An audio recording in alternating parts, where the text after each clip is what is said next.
Coucou! Coucou! Bonjour et bienvenue sur la chaîne Data qui est Chouette. Chouette! une chaîne dédiée à la présentation de services data. Nous sommes en compagnie aujourd'hui de Alexandre et de Marc. Alors Alexandre, c'est la première fois que tu interviens sur la chaîne Data Chouette. Je vais te laisser te présenter, mais tu vas nous évoquer un sujet qui est le RAG dans les bases de données dans Microsoft Fabric. Exactement, on va faire une petite démo pour un use case classique. Donc moi c'est Alexandre Denoffre, bonjour à tous, et je suis PTS dans la division partenaire de Microsoft. Donc PTS ça veut dire Partner Tech Strategist. Super. Avant ça, peut-être Marc, tu peux nous rappeler qu'est-ce que le RAG? Oui, bien sûr, Romain. Donc, le RAG, en fait, il va améliorer les LLM en leur permettant d'accéder à des bases de connexion externes et d'en extraire finalement les informations pertinentes. Plutôt que finalement aller pouvoir entraîner vos modèles, on va plutôt s'appuyer sur les données, les bases de connaissances internes de l'entreprise pour pouvoir s'en servir et répondre à des questions pertinentes. Alexandre, on te laisse présenter. Allez, c'est parti. Donc on va se retrouver premièrement dans l'environnement Fabric. Donc là ce qu'on va faire, c'est que la première étape, c'est de créer un item, donc une base de données SQL, donc dans Fabric. On cherche SQL database, donc vous voyez ici, il y a écrit entre parenthèses que c'est en preview. Et en fait, l'unique chose que vous allez avoir à faire, vous, c'est la nommer et la créer. Donc on est vraiment sur une sassification de la base de données. En fait, l'infrastructure et le hardware, c'est pas votre problème. Microsoft s'occupe de tout de ce côté-là. Donc là, on est dans la base de données. Et vous voyez, on a les tables, les procédures et un peu plus bas des requêtes. Quand on clique sur la table produit, on va voir que toutes les informations sont bien ordonnées et avec plusieurs colonnes. Et la requête qu'on a utilisée pour créer ces tables, elle est juste ici. Donc on a une requête pour créer la table, mais pour faire du RAG, il va nous falloir une requête qui va créer une table embedding. Ça veut dire avec des vecteurs. Et on voit ici qu'on a un champ vecteur qui est justement disponible dans ces bases de données et qui vont nous permettre de vectoriser, d'avoir de la vectorisation dans nos bases de données. Pour les vectoriser, bien évidemment, il nous faut une autre procédure. Et celle-ci, elle va exister grâce à ce qu'on aura provisionné dans AI Foundry. On aura été provisionné deux modèles qui vont nous permettre, un, de vectoriser et l'autre de faire de la conversation. Donc là, on va ouvrir notre portail Azure AI Foundry. Et donc, vous allez voir qu'on a ces deux provisions. On a en haut le embedding ADA, qui lui est le modèle qui va nous permettre de vectoriser nos informations de la table product. Et un peu plus bas, le GPT-4o, qui lui va davantage servir à tout ce qui est interaction conversationnelle. Si jamais vous avez envie de prendre un modèle qui est plus petit ou plus léger en termes de consommation, bah, vous avez le choix. Dans le portail AI Foundry, il y a vraiment un grand nombre de modèles que vous pouvez choisir. Donc, de ce côté-là, c'est à votre guise. On va retourner maintenant dans le portail Fabric et vous voyez qu'ici, on a donc la procédure qu'on a utilisée pour vectoriser. Mais il faut l'appeler, cette procédure, pour que ça vienne remplir notre table Product Embedding. Et justement, cette procédure dont on a hérité va nous permettre de remplir la table et de vectoriser. Vous voyez qu'on a deux boutons en haut, un qui est grisé. Donc celui-là, c'est pour éventuellement corriger les erreurs dans notre requête. Là, c'est pas le cas parce qu'on a hérité directement de la requête qui est donc déjà valide. Et le second bouton sur lequel on a créé, c'est pour cliquer, excusez-moi, c'est pour expliquer la requête. Et donc vous voyez que quand vous héritez d'un code que vous ne comprenez pas forcément et que vous n'avez pas écrit, en fait, ça va vous permettre de le décomposer et de mieux comprendre chaque étape du code. Et là, quand on clique sur notre petite table vectorisée, et ben vous voyez qu'on a bien l'ID, le product ID, et la vectorisation qui a été faite dans la colonne embedding. Donc là, c'est la première étape. Vous voyez qu'ici, on a une autre requête, une procédure, qui va s'appeler Find Relevant Product. En fait, celle-ci, c'est celle qu'on va aller APIser pour pouvoir aller faire des requêtes dans notre table Product Embedding et récupérer les informations qui nous intéressent. Donc, on va avoir des fonctionnalités vecteurs comme vecteur distance, cosine, donc pour ceux qui connaissent un petit peu cet environnement-là. Et tout ça est disponible dans Fabric. Justement, aujourd'hui, c'est ça qu'on a apporté. On est capable de faire de la vectorisation. On va donc créer l'API for GraphQL. Ça d'ailleurs, c'est arrivé en GA, donc Generally Available, ce qui signifie que ce sera disponible en production sur Fabric. Ça vous permet d'APIser tous les workloads Fabric. Et en fait, quand vous cliquez là-dessus, vous avez juste à choisir la table ou la procédure que vous voulez APIser. Vous appuyez sur Load et Fabric vous donne directement une interface sécurisée où vous allez pouvoir requêter sur votre base de données SQL. Et là, on va commencer par une requête un petit peu basique pour tester tout ça. On va requêter les 5 premières itérations de la table Product Embedding. On run et vous voyez que donc, ça nous sort les 5 premières itérations. Donc ça, c'est chouette, mais il y a encore d'autres fonctionnalités qui sont disponibles. Vous voyez en haut, on a un petit bouton Generate Code. Ça va vous permettre de copier un code et d'aller le coller dans vos applications donc, de travail, d'entreprise, dans vos propres applications, soit en Python, soit en Node.js, et de pouvoir requêter sur votre API à partir de ces applications. Si vous voulez, d'ailleurs, il y a aussi le moyen de copier le lien juste ici. Donc, maintenant qu'on a tout ça, c'est très bien. On va juste faire une petite aparté sur la réplication. En fait, dans Fabric, quand vous allez avoir des données, elles seront toujours répliquées au format Parquet Delta. Et c'est pareil pour les bases de données. Vous voyez ici, on a la capacité de monitorer la réplication. Et là où c'est très intéressant, c'est que la réplication va vous permettre d'utiliser vos données à l'extérieur de votre environnement, mais aussi de pouvoir aller les analyser dans un modèle sémantique, dans un rapport Power BI. Tout ça est possible justement. Là, on va s'intéresser notamment à une petite, comment je pourrais dire ça, une situation dans laquelle vous pourriez vous retrouver, c'est que vous allez aller dans un autre environnement d'un autre utilisateur. Vous voyez ici, on clique sur notre workspace, on va aller chercher un lakehouse d'un autre utilisateur dans un autre environnement.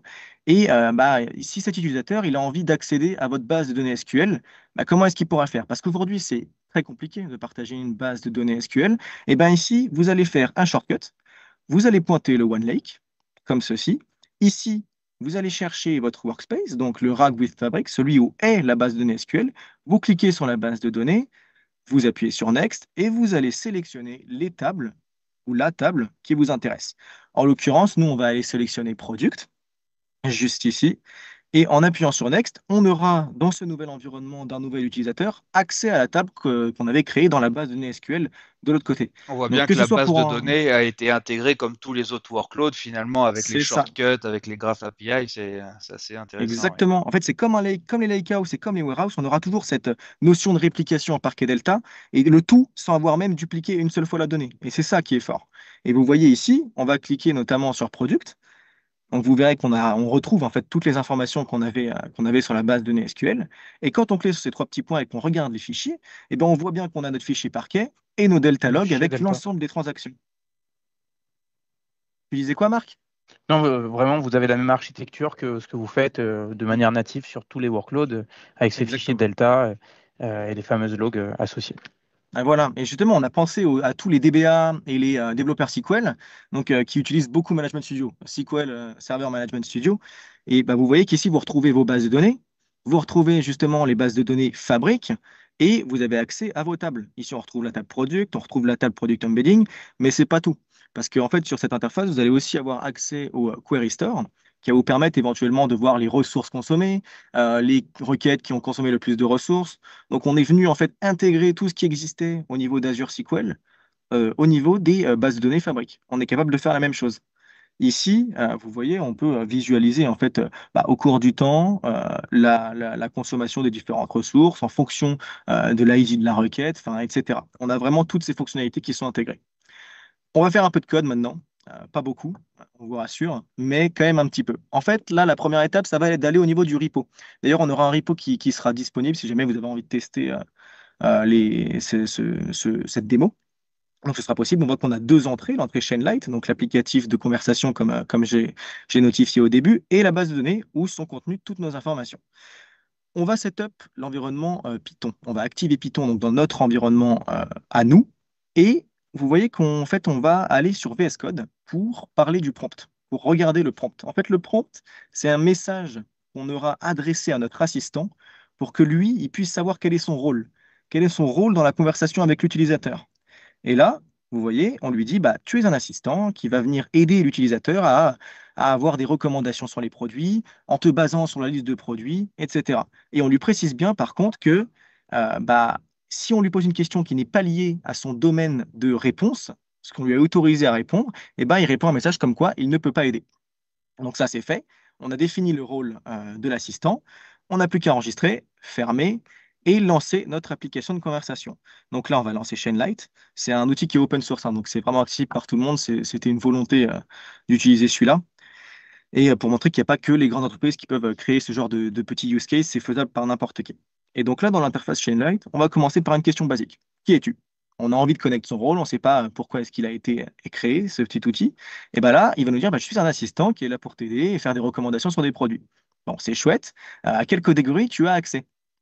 Là, il nous donne des catégories qui sont un petit peu trop larges. On a envie d'en savoir un petit peu plus dans les détails. Donc, quelle sous-catégorie d'accessoires il a accès? Et là, on est parti dans le plus précis. Des câbles, des écouteurs, des coques de téléphone. Donc, vraiment, vraiment plus précis. Et on va essayer de lui demander quelles recommandations il pourrait me faire pour mon smartphone, quels produits sont les plus utiles. Donc là, bon, il sort une liste de 5 produits. C'est pas ce qui nous intéresse. Ce qui nous intéresse, c'est ce qui arrive juste après. Vous voyez ici, on va dévier un petit peu. D'abord, on va lui poser une question où on va lui demander est-ce qu'il a des chargeurs sans fil? Et là, il est capable de nous répondre. Mais après, on va essayer un petit peu de dévier. Comme je disais, on va lui dire moi, je suis un peu inquiet, pas familier avec les technologies non filaires. Est-ce que c'est dangereux? Et là, quand on repense au prompt qu'on lui a donné tout à l'heure, ça ne concerne pas en fait son domaine de réponse. Et donc là, il va nous dire je suis désolé, je ne peux pas t'assister dans les questions de sécurité. C'est quand même un peu dommage. On utilise un modèle GPT-4o, c'est un modèle qui est riche, qui est capable de raisonner et d'avoir une vraie valeur ajoutée. Donc, on va retourner au prompt dans VS Code et on va aller modifier un petit peu tout ça, parce que bon, ce serait quand même chouette de pouvoir l'exploiter au plus haut de son potentiel. En rouvrant VS Code, on va tout simplement ajouter une petite phrase avec une petite faute qui sera corrigée notamment, et on va lui dire que justement dans toutes les questions qui concerneront l'utilisation et la sécurité des produits, il va aller pouvoir se sourcer dans des études et des publications officielles pour répondre. Donc on a ajouté cette fonctionnalité et bien évidemment on va aller la tester. Donc on enregistre, on ferme notre VS Code et on rouvre l'interface Chainlight. Là, on va lui poser des questions, notamment sur tout ce qui est écouteurs sans fil. On va plus être sur les chargeurs sans fil, mais écouteurs sans fil. On voulait tester un peu les deux pour montrer qu'on n'a pas été uniquement sur ce qui était chargeur sans fil. Alors, on va commencer. Est-ce que tu as des recommandations pour les écouteurs? Alors, là, il réfléchit un petit peu. Il va nous donner les différents écouteurs qu'il a trouvés dans la liste de produits. Donc, c'est très bien. On va repartir dans la même optique. Je suis inquiété, je ne connais pas les technologies sans fil. Est-ce que c'est dangereux? Et là, c'est différent. Et là, on exploite réellement un modèle GPT-4o. Il va nous dire, c'est basé sur les radiofréquences. Le World Health Organization dit que c'est pas très dangereux. Dans les grandes lignes, il dit ça. Et là, on a pu utiliser un petit peu son potentiel. Donc ensuite, là, on insiste. On insiste un petit peu. On lui dit, je suis vraiment effrayé par les technologies sans fil. Et là, on a une première notion de raisonnement. Lui, il fait le lien entre j'ai peur du sans-fil et j'ai à disposition dans ma liste des écouteurs filaires. Et donc, il va dire, même si c'est pas très dangereux, je comprends ton inquiétude, voilà, je te propose des écouteurs filaires. Donc là, vous voyez, on a une première notion de raisonnement qui fait écho, en fait. Et nous, on va pousser encore un petit peu plus loin pour aller tester justement ce raisonnement dont il est doté. Et on va lui dire, est-ce que tu peux me donner la différence de prix entre les filaires et les non-filaires? Et lui, en cherchant ça, il va requêter la base de données, il va se dire, tiens, il y a plusieurs écouteurs filaires, plusieurs écouteurs non filaires. Il va faire la moyenne des prix et dire, en moyenne, si tu achètes des écouteurs filaires, tu auras à peu près 100 euros de différence. Donc, on a eu un réel raisonnement. C'est assez parlant, je ne sais pas ce que vous en pensez. Ah, c'est C'est génial, impressionnant. c'est vraiment ce qu'on attend du RAG, c'est-à-dire d'utiliser le LLM et d'avoir en plus sa base, enfin ses données internes pour pouvoir mixer les deux, quoi, finalement. Ouais, mais c'est exactement ça. Et vous allez voir qu'en plus, il y a une petite fonctionnalité dont on va parler rapidement, une petite minute, c'est les performances. C'est quand même assez sympa de pouvoir monitorer les performances, voir ce qui a eu lieu. Et là, on a la capacité de voir la consommation de CPU, les connexions des utilisateurs aux bases de données. Donc, je ne l'ai pas précisé, mais tout ça est disponible au niveau de la base de données SQL dans Fabric. On peut aussi voir les requêtes par seconde. Et vous voyez qu'en bas, on a un petit bouton View Performance Dashboard. Et au niveau de ce dashboard, on aura pareil, les mêmes onglets qu'on pouvait voir dans le petit onglet sur la droite. On a les consommations de CPU, les connexions des utilisateurs. En bas, vous pouvez voir les différentes requêtes qui ont été effectuées. Et là, on va aller voir dans notamment les requêtes par seconde. Donc, vous allez voir qu'on a différents pics en fait au cours du temps où on a effectué cette démo. Notamment, par exemple, un peu après 13h20, on a un event où il y a eu 27 requêtes par seconde. Donc, on est capable d'adresser des scénarios où il y a beaucoup de requêtes à la seconde. Ce n'est pas uniquement une requête par une requête. Tous ces scénarios sont faisables justement avec les bases SQL Fabric. Là, on va cliquer sur une des requêtes. Et vous allez voir qu'en fait, ça nous ouvre un espèce de panneau d'interface où on a la prévision, la preview de notre requête, de quoi elle est composée, et l'évolution au cours du temps de l'exécution de cette requête. Donc, on voit qu'elle a été exécutée entre midi et 13h 10 fois. Non, ce qui est vraiment intéressant, c'est ce qu'on retient surtout ici, c'est que au-delà de cette feature, c'est qu'on retrouve dans nos SQLDB tout ce qu'on avait l'habitude d'avoir sur Azure SQL, SQL Database ou même dans le monde on-prem sur SQL Server, le Query Store, tous ces outils-là, et c'est vraiment la force de C'était cet vraiment outil. la volonté, hein, c'est de pouvoir sassifier absolument toute l'expérience sans perdre les features qui existaient en fait. Depuis les notebooks, ouais, on peut avoir accès directement à Azure OpenAI. Ici, c'est Mm. pas ce que tu as choisi puisque tu l'as finalement utilisé dans SQL Database. Est-ce que tu peux Ouais, nous en c'est dire ça. un peu plus? C'est qu'en fait, si on utilisait le 3.5 Turbo, les performances n'étaient pas les mêmes. Par exemple, l'étape où on a la moyenne des prix, où il va faire la différence, il faisait pas ça. Donc, j'ai plutôt été provisionné un 4.0 pour avoir une démo qui était plus complète et plus parlante. En parallèle, tu as utilisé donc Azure AI Studio, maintenant qu'on appelle Foundry, hein, pour ceux qui n'étaient pas là sur Ignite. Et du coup, tu as provisionné de manière extérieure ce modèle-là. C'est ça, exactement. On voit bien que ce nouveau workload maintenant qui est disponible dans Fabric, comme on le voit en public preview, comme tout à l'heure l'a rappelé Alexandre, est vraiment un candidat crédible pour les bases vectorielles et pour vous faire des super applications avec du LLM et du RAG. En effet, merci beaucoup, super démo. N'hésitez pas à vous inscrire à la chaîne pour voir les prochaines vidéos. On vous mettra dans les commentaires le GitHub. Alexandre, merci beaucoup. Merci pour À bientôt. l'invitation. Au Bientôt. revoir.